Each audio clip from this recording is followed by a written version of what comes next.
let us talk about the distance function on graphs. So, we define the notion of distance on a graph.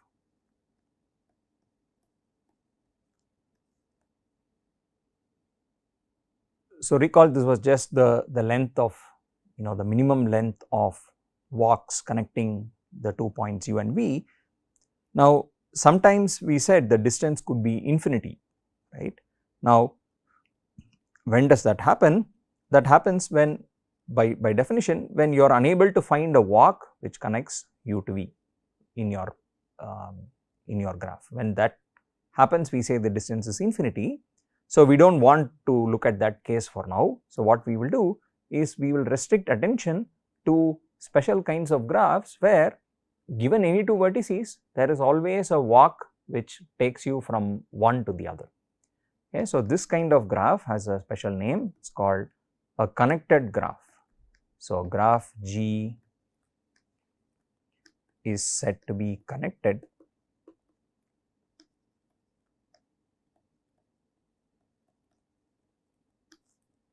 if given any two vertices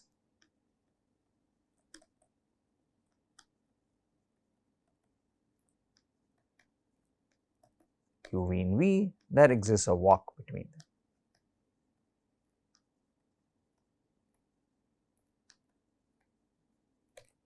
Okay. And recall in terms of the distance function, what this means is that the distance function is not infinite. This is we defined it as infinity if there is no walk. In other words, the distance between every pair is some finite number. Okay. Now, let us look at connected graphs and let us look at the distance function on them. The distance function has some very interesting properties. So, here is the proposition, properties of the distance function d. So, the first property is that given any 2 points u and v, any two vertices, the distance function is of course a non-negative integer and it can only be 0 if the 2 points are equal to each other. Okay. So, this is d on a connected graph. So, I do not want to deal with the infinities here. So, on a connected graph G, what are the properties that distance function has? So, this is the first property. The second property is what is called symmetry. The distance between u and v is the same as the distance between v and u.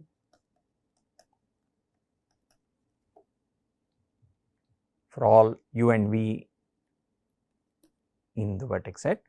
And the third property is distance between u and v plus the distance between v and w is greater than or equal to the distance between u and w. Okay, and this is for all triples of vertices u, v and w. Okay. Now, notice the third is the familiar what we would have called the triangle inequality in various other contexts. So, this last property, so the second property is what is called symmetry. This is the triangle inequality,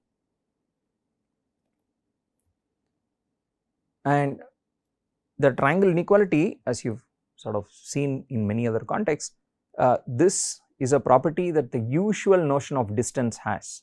So, for example, when you talk about the notion of distance between points on a line, the distance is just measured by the absolute value, right. So, if I give you 2 points x and y on a line, then the distance is just the modulus of x minus y, and that distance function. So, let us define distance like that. Distance between x and y is just defined to be the modulus. So, this is so I am just talking about notions of distance in other contexts which are not coming from graphs. So, here the triangle inequality that we have seen says if I take 3 real numbers x, y, z, then it is the same sort of notion. Distance between x and z is less than or equal to the distance between x and y plus y and z. Now, likewise you could do similar things in the plane or in 3-dimensional space. So, in the plane for example, if you are given 2 points, the distance is just the length of this line segment joining them, or in 3 dimensions it is the same idea. You have 2 points in 3 space and you join them by a line segment, and the length which is given by square root of the x coordinate square plus y coordinate square plus z coordinate squared and so on. Now, all these notions of distance, so here again I can define distance. So, let us call it x1 y1, x2 y2, in this case distance between the points A and B is the square root of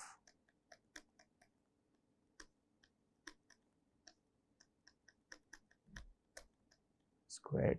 Similarly, I will not write the formula for R3, it will also have Z1 minus Z2 squared. Now, this distance also satisfies the triangle inequality. It also has symmetry and the triangle inequality and the analog of the first property. Right, and that is just the property that when you draw a triangle, then the sum of 2 sides of the triangle is greater in length than the third side, right. So, you add up these 2 sides, it will definitely be larger than the third side. Now, it is very interesting that the very same sort of property also holds for this strange distance function that we have defined on graphs. Okay, I say strange because somehow it is not actual distances between points on a graph. We are thinking of points as just some abstract points and edges as just being some relationship, the presence of some connection between them, right. And distance now is just refers to the total sum of all the edge lengths of a walk which connects one to the other, the shortest possible walk which connects one to the other. But nevertheless, it is interesting that this notion of distance on graphs also has these very same sorts of properties that you associate with usual notions of distance in, say, the plane or space or a line and so on. Okay, so let's just quickly prove these out of these 3 properties. Let me prove just the triangle inequality, the others are easy to prove. So, I will just leave properties 1 and 2 as a nice little exercise for you to try out. And let us just prove the triangle inequality for graphs. Okay, so, what does triangle inequality say? If I have my graph, I have got 3 vertices u, v and w, then I take the shortest possible walk which connects u and v, and I take the shortest walk which connects v and w. The sum of their lengths is greater than or equal to the shortest walk which connects u and w. Okay, it is sort of obvious from the definition. So, let us look at this pi 1. So, let us just write these individual things out. Let pi 1 be a walk between u and v such that it has got the shortest length, such that duv is the length of pi 1. Okay, likewise pi 2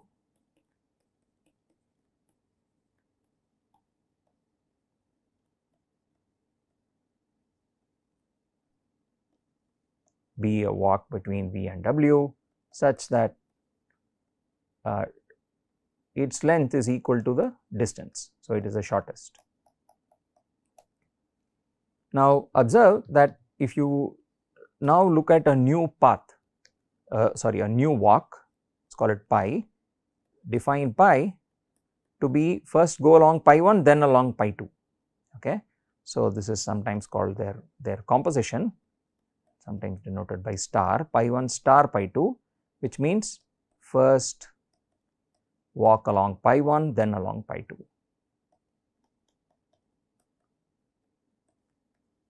When you do this, what do you get? Well, that is still a walk, right, because a walk is just a sequence of edges going from one vertex to the other.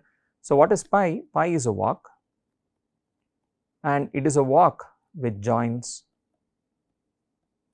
u and w, because you have first gone on pi 1 then along pi 2.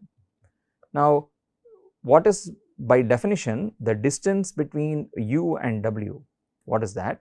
That is supposed to be the minimum of the length of, let us call it something else, eta. It is a length of eta, where eta is a walk.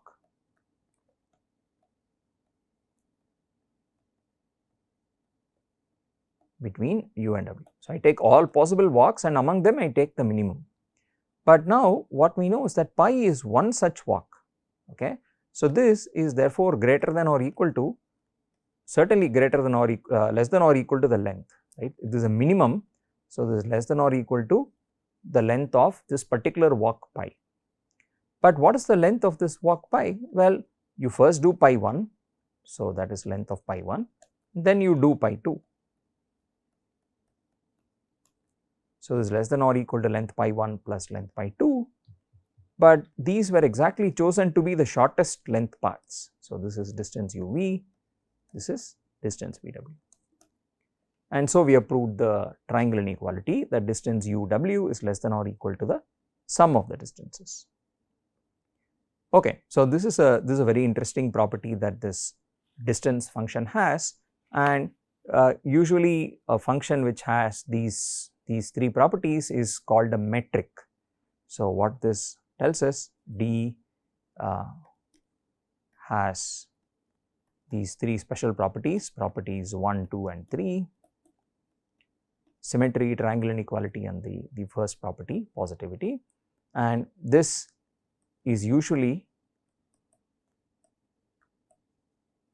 functions which satisfy these properties are usually called metrics. So, D turns out to be a metric.